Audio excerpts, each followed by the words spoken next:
For a Friday afternoon, the 3rd of July, and we'll begin this noon hour with the search. At this hour, the Coast Guard and local authorities are searching the waters off Barrington for a boater who never returned yesterday. The boat was found floating off Barrington Beach, but there's been no sign of the man. NBC 10's Adam Bagney is on the scene this noon hour. Adam?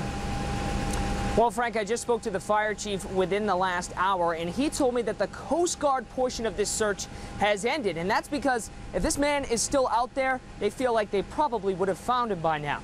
This is video from earlier this morning. We did spot multiple vessels out on the water today, as well as a helicopter, and searchers have told us that conditions out there on Narragansett Bay are actually optimal.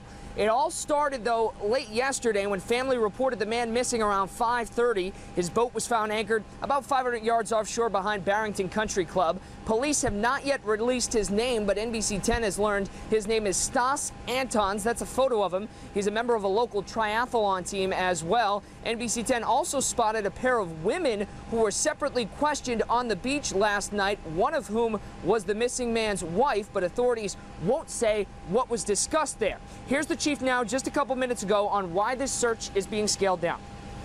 I think around noontime, we'll make some decisions as far as Coast Guard's concerned. I intend to stay most of the day with the assets we have now in the water. I think we have a missing person, and we're reacting to that missing person.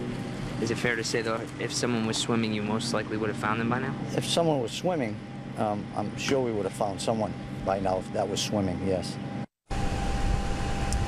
And in about an hour, Frank, officials are going to do a shoreline search, mostly using ATVs behind me. But to be honest, and officials say they're not particularly optimistic. We'll have a full report coming up tonight, later in our evening broadcast as well.